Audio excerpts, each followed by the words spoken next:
तो चलिए अब आपको दिखाते हैं कर्ण अर्जुन का जो एक सीन है कहाँ पे शूट हुआ था।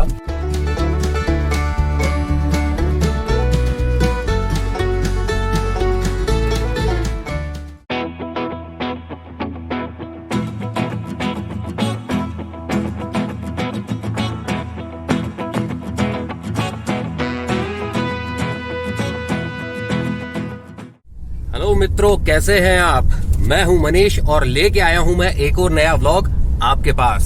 दोस्तों, ये जो मित्रों वर्ड है ये है बेहद खास। हमारे मोदी जी भी इसका बड़ा यूज करते हैं। बोलते हैं ना वो कि मित्रों कैसे हैं आप, आज का ये जो व्लॉग है ये होने वाला है बेहद खास, क्योंकि इस व्लॉग में है मेरा दोस्त राजेश मेरे साथ। तो कराता हूं आपकी उससे मुलाकात। तो ये है मेरा जिगरी दोस्त राजेश। और आज हेलो एवरीवन, हाय, हेलो। और आज हम जा रहे हैं राजेश के गांव धवली में। पैतृक गांव धवली। बिल्कुल, पैतृक गांव धवली। और यहाँ पे है हमारा एक और खिलाड़ी। मास्क हटा के इंट्रो दे यार। हेलो दिनेश, हाय। तो दिनेश ने मास्क लगा रखा था और अभी मास्क हटा दिया है। और ये गांव वाला व्लॉग है दोस्तों। राजेश की सबसे अच्छी बात क्या है कि राजेश का जो बचपन गांव में बीता था, उसके बाद में ये स्टडी के लिए जयपुर शिफ्ट हो गई थी पूरी फैमिली। तब से राजेश यहीं पे मतलब रह रहा है, लेकिन इसका गांव से कनेक्शन बिल्कुल टूटा नहीं है। थोड़े टाइम पहले भी हम लोग इसके पैतृक घर में गए थे और वहां पे साफ सफाई करवाई थी पूरी, और साथ में की भी थी, मिट्टी में भरे भी थे, लेकिन उसका एक अलग मजा था। लेकिन उस टाइम पे हमारी एक चीज जो थी वो अधूरी रह गई थी, वो था दाल बाटी चूरमे का प्रोग्राम। जी हाँ, वहां पे राजेश के जो और दोस्त हैं, जो बचपन के दोस्त हैं, उनसे भी आपको मिलाऊंगा। वो लोग कर रहे हैं हमारे लिए दाल बाटी चूरमे की तैयारी। जी हाँ, ट्रेडिशनल जो राजस्थानी स्टाइल के अंदर जो बनता है बिल्कुल वैसे, लेकिन इसमें यारों वाला स्टाइल भी मिला हुआ है। हमारे जो शेफ हैं वो हम लोग ही हैं। तो उम्मीद करता हूँ आपको वो देख के भी मजा आएगा। फिलहाल आपको ये जो रास्ता है जयपुर से धवली गांव तक का, ये आपको दिखाता हूं। सामने आप देख रहे हैं बॉडी लाइन जिम जो है लिखा हुआ, वहां पे होता था हमारा जिम। अभी जो आपको मैंने बॉडी लाइन जिम दिखाया था, वहां पे हुई थी मेरी और राजेश की दोस्ती की शुरुआत। जी हाँ, हम दोनों की पहली मुलाकात वहीं जिम में हुई थी। राजेश जो है बचपन से ही फिटनेस फ्रीक रहा है। हाँ, और मनीष, इसमें कोई शक नहीं है कि आप भी पूरे फिटनेस फ्रीक हो, और हमने बहुत अच्छी जिम में एक्सरसाइज की है, फिटनेस को मेंटेन किया। आज भी कोशिश करते हैं कि मेंटेन रहे। और जो अपन ने जो डेयरी बूथ देखा था, हाँ, वहाँ अपन याद है अपन लस्सी पिया करते थे एक्सरसाइज करने के बाद में। जी हाँ, वहाँ पे हम एक्सरसाइज करके बाहर आते थे और बोलते थे अस्सी तुस्सी पियांगे लस्सी, और लस्सी पिया करते थे। बिल्कुल बिल्कुल बिल्कुल, मजा आता था वो लस्सी पीने। और साथ में उसके बाजू में ही जो है वो एक समोसे वाला समोसे भी निकाला करता था, तो वो गर्मा गर्म समोसे भी कभी कभार खा लिया करते थे। थोड़ा सा जो चीट फूड होता है वो जरूरी होता है। तो जो राजेश का जो गांव है धवली, वो जयपुर से लगभग 50 किलोमीटर दूर है।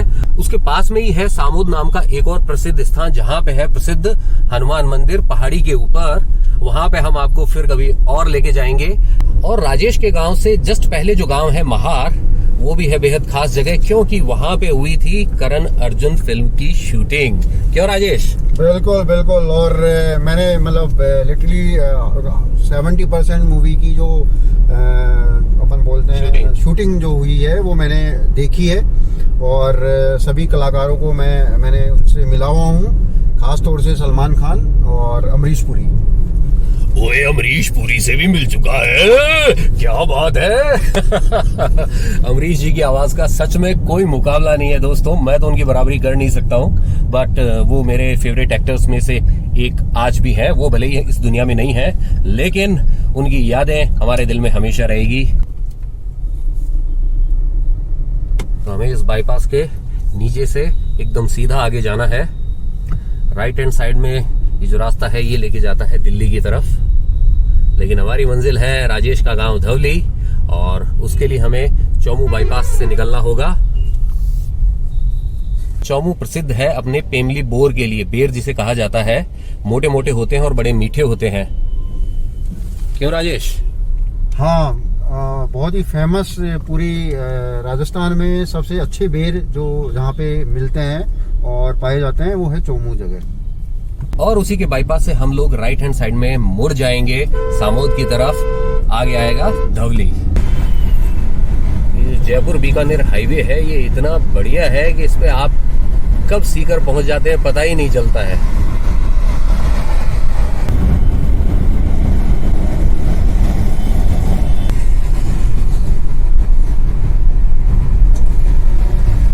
तो अब वक्त हो चला है सरकार के कर्ज को चुकाने का। जी हाँ, आ चुका है हमारा पहला टोल। एक टोल ये जो आया है, इसके बाद में एक मिनी टोल आता है।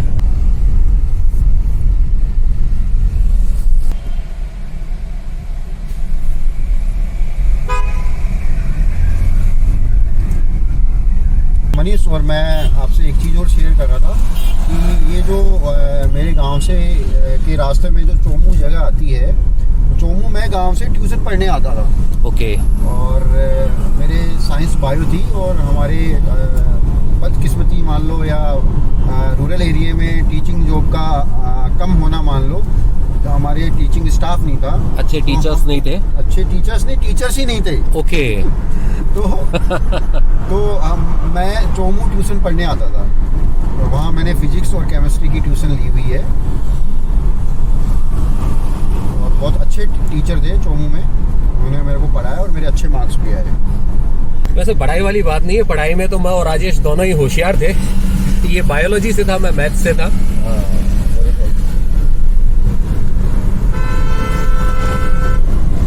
और दिनेश, तुम्हारा फेवरेट सब्जेक्ट क्या होता था? मेरा फेवरेट सब्जेक्ट था, सोचना पड़ रहा है, सोचना पड़ रहा है। इसी से समझ जाओ ये पढ़ाई में कैसा था। पढ़ाई में बिल्कुल पढ़ नहीं लगता था, बिल्कुल भी। मैं ये नहीं कहता हूँ कि आपको पढ़ाई नहीं करनी चाहिए, आपको पढ़ाई करनी चाहिए। जितना आप मन लगा के पढ़ सकते हैं उतना पढ़िए, लेकिन इस पढ़ाई के बोझ को अपने सर पे हावी मत होने दीजिए। एकदम रिलैक्स होकर पढ़ाई कीजिए, तभी आपके अच्छे मार्क्स आ पाएंगे। अदरवाइज आपने देखा है ना कि स्टूडेंट जो होते हैं, प्रेशर होता है तो कैसे परफॉर्म करते हैं। तो अपनी परफॉर्मेंस को बढ़िया बनाने के लिए प्रेशर को दूर हटा दीजिए। आपका क्या कहना है राजेश इस बारे में? नहीं, बहुत अच्छी बात बोली है मनीष भाई आपने। और प्रेशर तो होना ही नहीं चाहिए। जितना प्रेशर होगा उतनी टेंशन होगी, और जितनी टेंशन होगी परफॉर्मेंस नहीं आएगी। प्रेशर जो होना चाहिए ना, वो सुबह सुबह ही होना चाहिए, उसी टाइम के लिए अच्छा है। तो ये जो रास्ता आप देख रहे हैं इस तरफ, ये जाता है चोमू के अंदर से, और ये है चोमू बाईपास। इसके लिए हमें चोमू के अंदर जाने की जरूरत नहीं है, आगे जाके हम लोग राइट पे मुड़ जाएंगे। और यहाँ पे है बहुत सारी सब्जियाँ,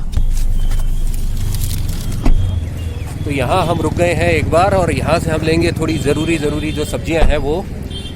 सब्जियों के नाम पे क्या है, हम लेंगे प्याज, लहसुन, जो अदरक है, उसका तड़का लगेगा दाल के अंदर तो स्वाद आ जाएगा। सर्दियों के अंदर जो दाल बनती है गर्मा गर्म, उसको पीने का एक अलग ही मज़ा है।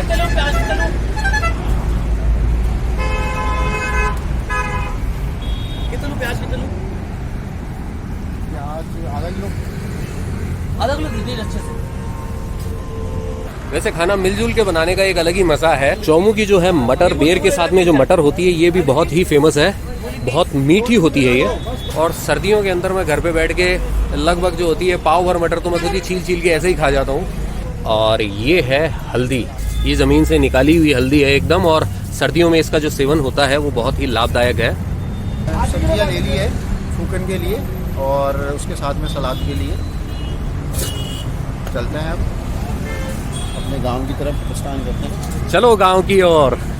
मैं तो आप सबसे भी कहता हूँ कि अपनी जो शहरी बिजी लाइफ है, इससे थोड़ा सा वक्त निकालिए और अपनी रूट्स की तरफ वापस से लौटिए। थोड़ा बहुत टाइम जो होता है आपको गांव के अंदर ज़रूर बिताना चाहिए।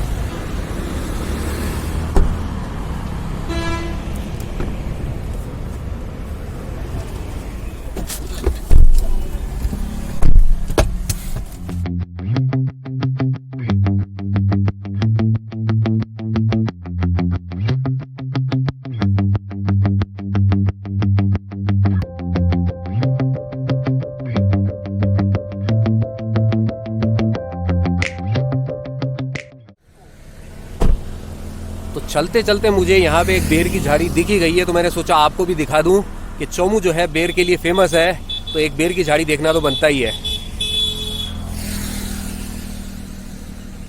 ये देखिए अभी इसके ऊपर ये छोटे छोटे बेर लगे हैं, जो जैसे ही सीज़न आएगा अभी ये एकदम मोटे मोटे हो जाएंगे।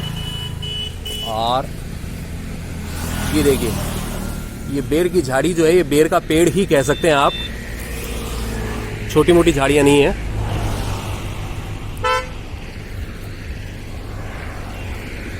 चलिए अब चलते हैं गांव की ओर। मनीष, एक चीज़ और मैं बताना चाह रहा हूँ। ये जो चोमू से मेरे गांव धवली का जो सफ़र है, जो रास्ता है, वो करीब 10 किलोमीटर का है। और इस दरमिया जो रोड की जो कंडीशन है वो इतनी ब्यूटीफुल है कि पूरी रोड को दोनों तरफ से, राइट और लेफ्ट से, पेड़ों ने घेर रखा है, पेड़ों ने कवर कर रखा है। जो जिस रास्ते से अपन गुजरते हैं तो फील होता है कि बहुत ही हरियाली और ब्यूटीफुल जगह अपन जा रहे हैं। तो देखा आपने, ये थे राजेश के दिल के जज्बात कि इसको अपने गांव से इतना ज्यादा अटैचमेंट है कि ये जो हरियाला रास्ता है यह भी इसे बहुत पसंद है और मुझे भी बहुत पसंद है। और आपको ये रास्ता और ज्यादा पसंद आएगा जब आप देखेंगे पहाड़ों के शानदार व्यूज जो अभी थोड़ी देर में आने ही वाले हैं। ये देखिए पहाड़ों की शुरुआत हो चुकी है और आ गया है मिनी टोल। फिर से सरकार का कर्ज चुकाना होगा हमें।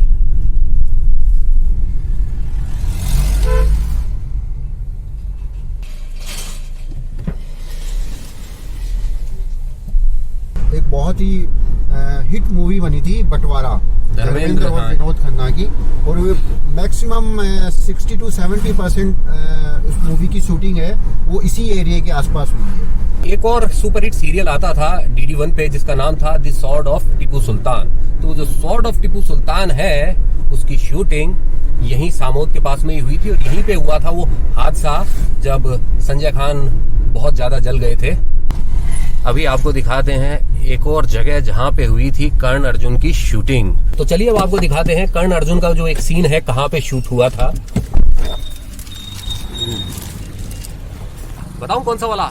भाग अर्जुन भाग। जी हाँ, जब शाहरुख और सलमान खान को मारने के लिए ठाकुर के गुंडे आते हैं घोड़े पे बैठ के, वो वाला सीन। आइए चलो चलो आइए राजेश।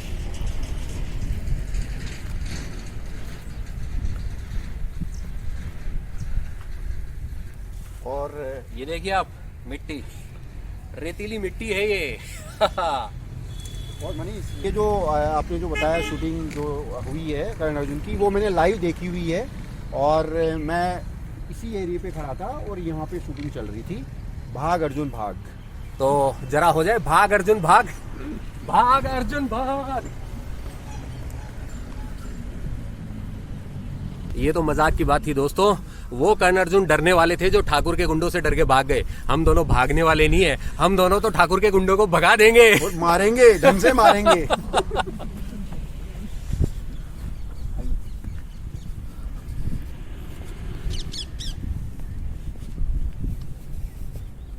ये देखिए कांटों भरी झाड़ी है ये, कितने बड़े बड़े कांटे हैं ये।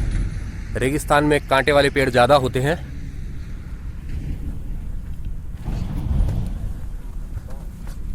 और वो देखिए आप पीछे पहाड़ियां।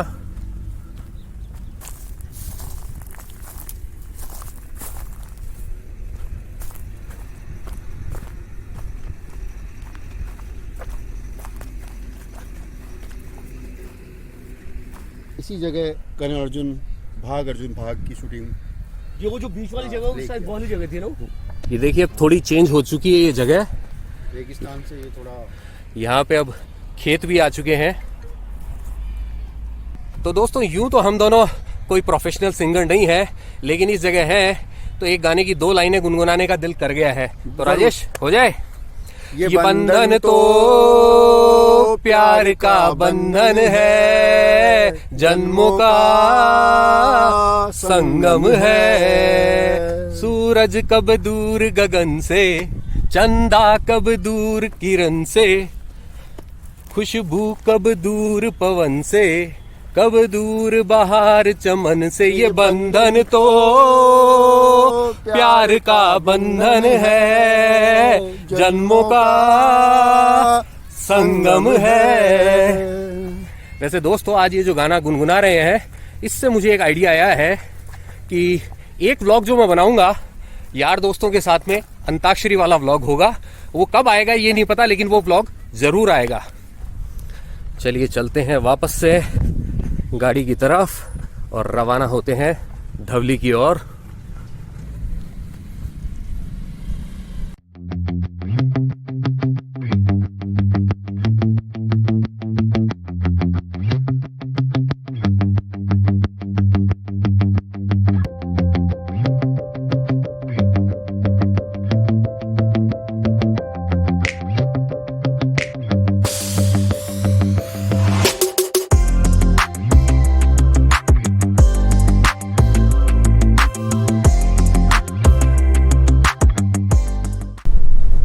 मेरी आवाज थोड़ी सी चेंज हो चुकी है जुकाम की वजह से।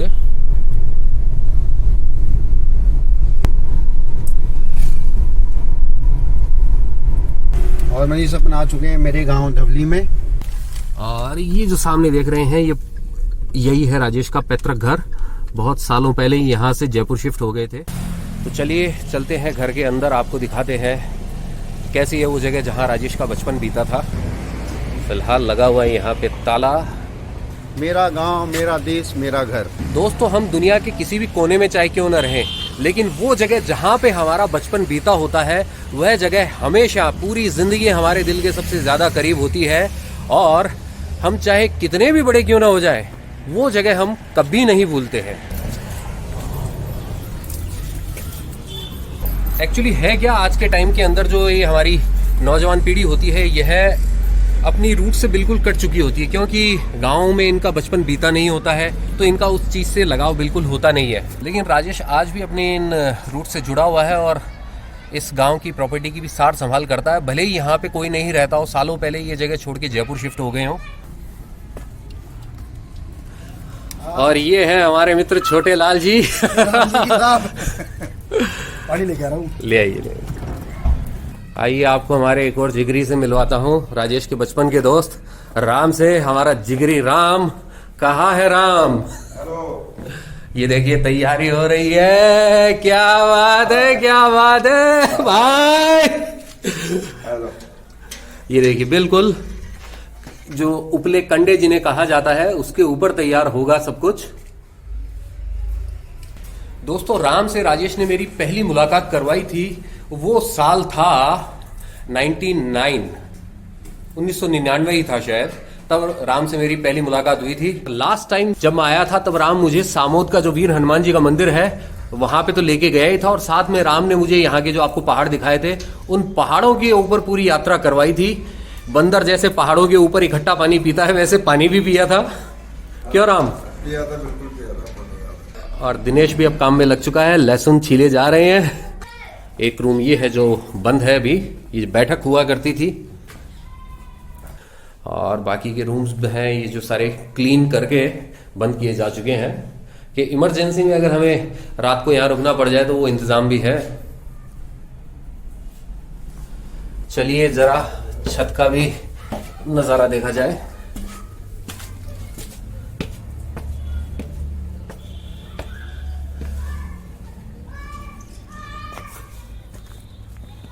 छत से दिखाता हूं आपको गांव का नजारा। ये देखिए छतें जो हैं ये आपस में जुड़ी हुई हैं यहाँ। ये देखिए टॉप व्यू, तैयारी हो रही है ऐसे पूरी। इंट्रोडक्शन हो गया भाई? बिल्कुल बिल्कुल।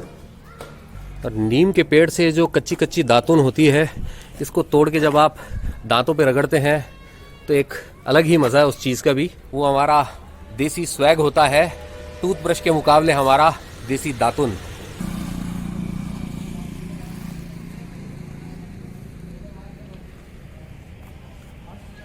सामने आगे बैठ गया है लंगूर। हाँ तो मनीष, ये मैं शेयर करूंगा आपसे। ये मेरा घर है, मेरे घर की छत है, टेरिस है। यहाँ पे मैं देसी अखाड़े की तरह एक्सरसाइज किया करता था।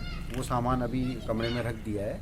बाकी डंबल और बेंच पैक्स और जितने भी आज जिम के जो सारी मशीनरी इक्विपमेंट्स है, मैं देसी स्टाइल से उनको तैयार करता था और उनसे एक्सरसाइज करता था।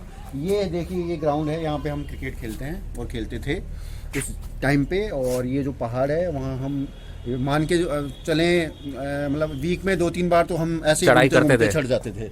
तो बहुत ही ब्यूटीफुल जगह है। और बारिश के टाइम में जो झरना दिख रहा है, ये पूरा मतलब 15 दिन तक ये झरना बहता है और बहुत ही अच्छा फील और अच्छा महसूस होता है इस एरिया को देखते हुए। जीवन में चाहे आप कितनी भी ऊंचाइयां क्यों न छू लें, लेकिन अपना गांव, अपना देश कभी नहीं भूलना।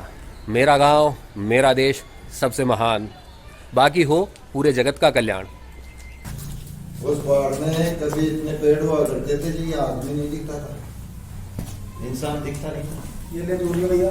सुना आपने, राम ने क्या बात बोली है कि मैंने अभी जो आपको पहाड़ दिखाए थे, जो आज बिल्कुल बिना पेड़ के हैं, बंदा खड़ा है, कोई सुध बुध लेने वाला नहीं, कभी सीधी नहीं ली, 12 महीने जगह 12 महीने इसके ऊपर कभी झरने बहा करते थे और ये पूरा पहाड़ हरा भरा हुआ करता था। लोकल वोकल के लिए जो बात होती है ना, अगर उसके लिए ध्यान दिया जाए पहाड़ की, तो पहाड़ में वापिस से चारों तरफ हरियाली हो सकती है। इनमें डाटे बनवाए जाएं, पक्के निर्माण करवाए जाएं, कुंड करवाए जाएं। अगर 20-30 साल में जो चीज खत्म हुई है वो अगले 5-10 साल में वापिस हो सकती है, रिस्टेबल हो सकती है। उसमें क्या दिक्कत होगी? पानी की कभी कमी नहीं है। बारात में आ चुका है आटा, जिससे बनेगी बाटियां और चूरमा। तो राम, कौन सी वाली बाटी बनेगी हमारी? गीजा बाटी। इस बाटी की विशेषता क्या होती है? ये यूं ही बाटियों की तरह ही बनाई जाती है, लेकिन इसमें बना करके थोड़ा विशेष सिकाई होती है इसकी। तो आप देख सकते हैं आटे में अजवाइन मिलाई जा चुकी है।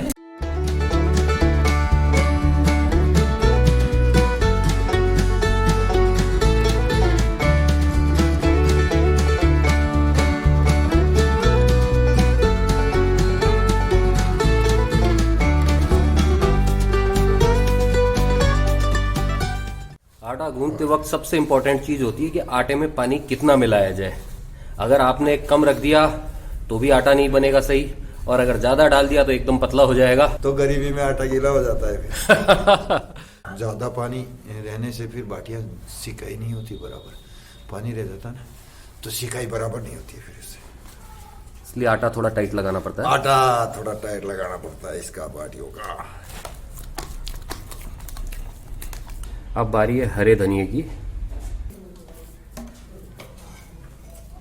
ये जो घुटे की दाल, इसका टेस्ट अलग ही होगा, क्योंकि ये बनती है कंडों की धीमी धीमी आंच पे।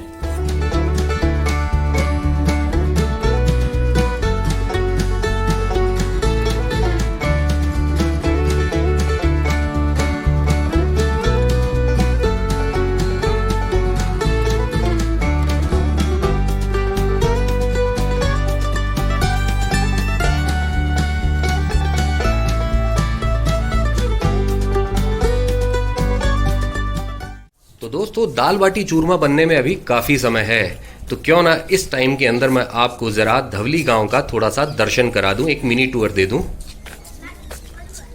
ये देखिए गांव की गलियां।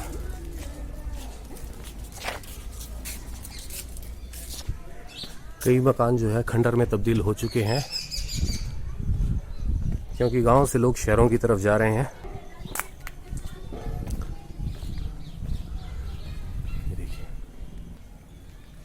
कभी आबाद था ये घर भी, आज जो बर्बाद है। तो देखा आपने, गांव की गलियों में ज़्यादा भीड़ नहीं है, पहाड़ के हम काफ़ी करीब आ चुके हैं।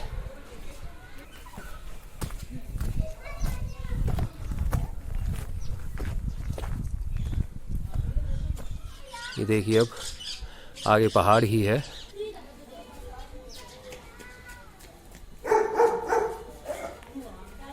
ये देखिए केशवराज जी का मंदिर। एक और जो घर है वो खंडर में तब्दील हो चुका है।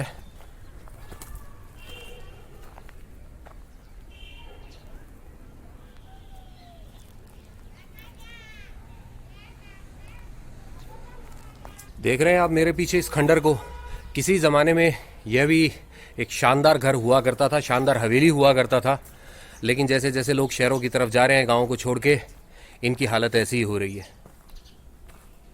इसीलिए मैं आपको बोलता हूँ कि आपको गांव से कनेक्शन बरकरार रखना चाहिए। भले ही आप अपनी ज़िंदगी जो है शहरों में बिताएं, थोड़ा बहुत जो पल है आपको वो प्रकृति के करीब बिताने चाहिए। आपको बाहर जाना चाहिए, पहाड़ों पे जाना चाहिए, और थोड़ा बहुत समय जो है अपने गांव के लिए भी निकालना चाहिए। तो दोस्तों, धवली गांव के मिनी टूर के बाद में अब हम चलते हैं हमारी आज की रसोई में और देखते हैं कैसी चल रही है वहाँ पे दाल बाटी चूरमे की तैयारियाँ।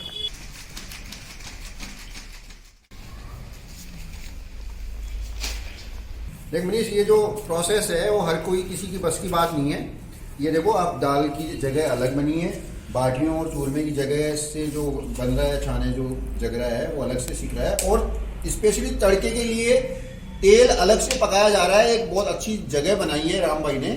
और तड़का एक बार आपका अगर सही हो गया तो आपको दाल का ऐसा मजा आएगा कि आप बाटी के साथ खाने के अलावा इसको वैसे ही पी जाएंगे। सूप का भी काम करेगी सर्दी में। तो अब तड़के की तैयारी ही हो रही है दाल के अंदर लगाने के लिए।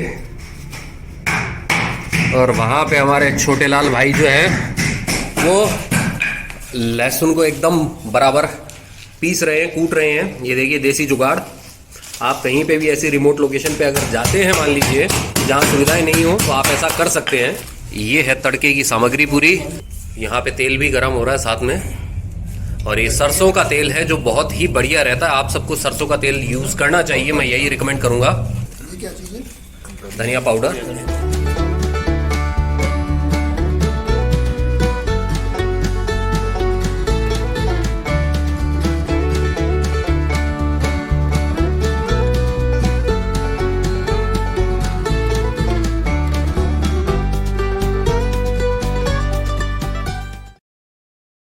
ये देखिए आग की लपटें क्या शानदार हो गई हैं। पहले दाल में तड़का लगेगा, उसके बाद में होगा बाटियों का कार्यक्रम, बाटियों की सिकाई।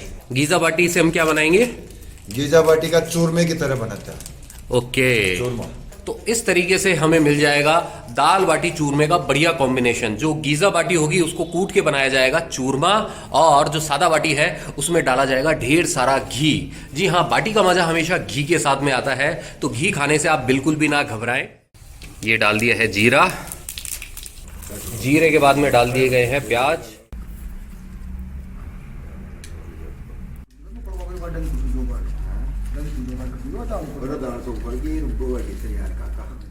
जो हमारे छोटे लाल और जो राम है, इन दोनों भाइयों की जोड़ी है बिल्कुल टॉम एंड जेरी वाली।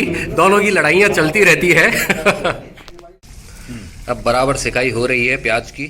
अंधेरा हो रहा है धीरे धीरे, और हमारे पास यहाँ पे लाइट की व्यवस्था नहीं है। ये हरी मिर्च डाल दी गई है। अरे अम्बुआ पे छाई है बहार, बहंगी लचकत जाए। छठी का पर्व गया भैया भी आ रहा है। अपन तो राजस्थानी है। तो राम, एक राजस्थानी गाना भी हो जाए, थोड़ा सा 2 लाइनें, कोई फेवरेट हो तो। राजस्थानी गाना हमारे तो पहले बैंड बाजे पे ये वो ज्यादा बजता था। वो कौन सा भैया, वो याद है क्या आपको? बताओ। हिंट दो कोई। हाँ, पल्लो लटक के गोरी को पल्लो लटके, पल्लो लटके गोरी को पल्लो लटके, जरा सो टेढ़ो हो जा बाल मामर पल्लो लटके। तो आप देख सकते हैं अब अंधेरा होने लग गया है, इसलिए हमें मोबाइल की जो टॉर्च है इसी का सहारा है। लाइट का कनेक्शन इसमें नहीं है क्योंकि यहाँ पे कोई रहता नहीं है। अब हम डाल रहे हैं इसके अंदर मसाला, और इसकी सिकाई एक बार हो जाएगी, उसके बाद में इसे दाल में मिलाया जाएगा और दाल तैयार हो जाएगी। और उसके बाद में लगेगा बाटियों का नंबर। ये हो गया दाल का तड़का। तो अब जो है इन मसालों को थोड़ी देर सेका जाएगा, फ्राई किया जाएगा तेल के अंदर अच्छे से, तभी दाल का टेस्ट आएगा। वो भी सरसों के तेल में, ऐसे वैसे नहीं। जी हाँ, सरसों का तेल। राम ने भी इस बात को अप्रूव कर दिया है, सरसों का तेल आपको खाना ही चाहिए। और अब बारी है बाटियों को इसके अंदर लगाने की। बाटियां रेडी हो जाएगी, उसके बाद में उनमें से कुछ बाटियां जो होंगी उनसे चूरमा बनेगा, और बाकी की बाटियां घी के साथ खाई जाएगी। ये देखिए गीजे वाली बाटी है जो चूरमे वाली है, और ये नॉर्मल बाटी है इस तरफ।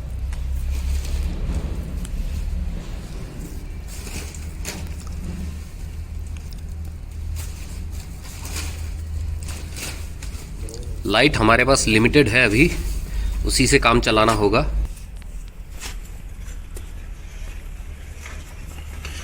ये देखिए बाटियों को अभी पलटा जा रहा है क्योंकि प्रोसेस के करीब साहब।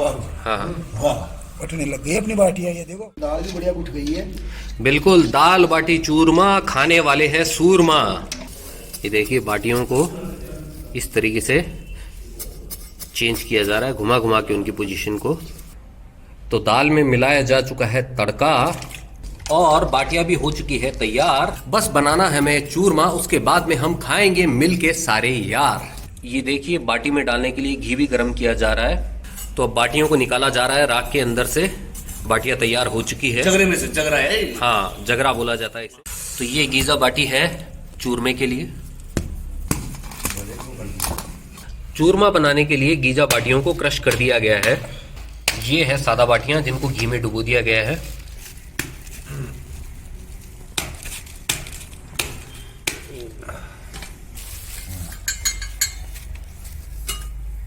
अब दिनेश मिला रहा है इसके अंदर बूरा, जो कि पिसी हुई चीनी होती है।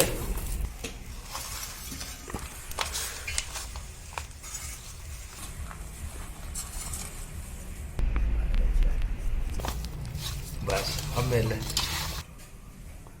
तो मैक्सिमम लाइट हमारे पास यही अवेलेबल है। आप देख सकते हैं दाल भी तैयार है, चूरमा भी तैयार है और बाटी भी तैयार है। आहा, मस्त मजा आ गया। खाना, गांव का खाना और अपना खाना। तो उम्मीद करता हूं राजेश के साथ में मेरा ये जो व्लॉग है राजेश के गांव का, ये आपको पसंद आया होगा। मेरी कोशिश थी कि आपको मैं ग्रामीण अंचल को दिखा सकूं। वैसे तो आप देश के अलग अलग एरियाज में जाते हैं तो गांव जो होते हैं वो थोड़ी थोड़ी दूर में चेंजेस उनके अंदर आते रहते हैं, थोड़े बहुत चेंज हो जाते हैं, लेकिन जो बेसिक फील होती है गाँव की वो कहीं भी चेंज नहीं होती है। यहाँ के लोग आज भी दिल से जुड़े हुए होते हैं, सच्चे होते हैं। अगर आपको ये व्लॉग पसंद आया है तो इसे लाइक कीजिए, कमेंट करके हमें बताइए और इसे शेयर कीजिए अपने नियर एंड डियर वंस के साथ में। पहली बार आए हैं तो सब्सक्राइब बटन को हिट करें और बेल आइकन को जरूर दबाएं। दोस्तों ये जो घंटी है, बेल है, इसका बहुत महत्व है। इसको दबाने के बाद में आपको जो ऑल वाला जो होता है सिलेक्शन वो करना होता है, उसके बाद में ही आपको सारे नोटिफिकेशंस मिलेंगे और नोटिफिकेशंस मिलेंगे तभी तो आप जान पाएंगे ना कि नया व्लॉग कौन सा आया है। तो बने रहिए हमारे साथ, घूमते रहिए, घुमाते रहिए, जीवन में हमेशा मुस्कुराते रहिए। Thank you Manish.